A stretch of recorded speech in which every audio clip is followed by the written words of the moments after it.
来继续来看台北市的前市长郭文哲要落任进前有来宣布，对私立幼稚园的补助要为一学期13660调悬到25888，按算寒假了后的新学期要开始来执行。不过，即马方发现根本都还未编预算，就抢先讲宣布，这等于是强迫新就任的台北市长这条都要硬吞落。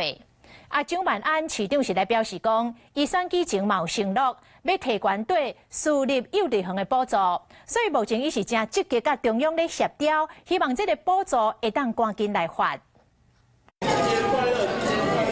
来到市府美食街摆放店街，台北市长蒋万安做市长，就前几日咧甲人盘烂。不过蒋万安除了要改造市府，改面对前条所落来私有补助问题。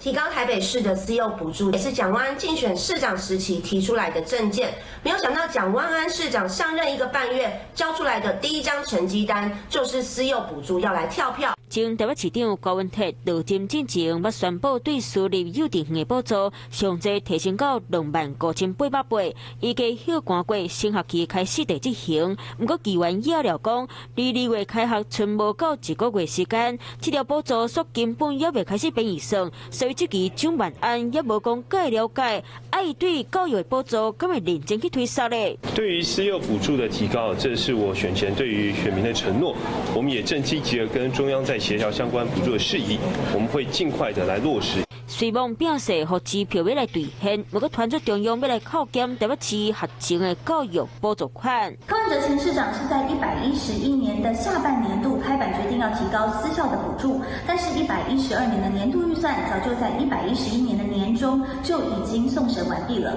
所以教育局原本就是打算用追加预算的方式送到议会来审理，并不是所谓的没有编列预算。的确，他们有一个相关的机制，但是我想我们多沟通。已经决定要来补助，只有得赶紧赚出这条钱，才能安每一个家长的心。Hello， 大家好，我是乃瑜，要教给大家2个任务。第一个，华视新闻的脸书专页，你按赞了吗？还有华视新闻的 YouTube 频道，赶紧订阅起来，还要记得按赞，开启小铃铛哦。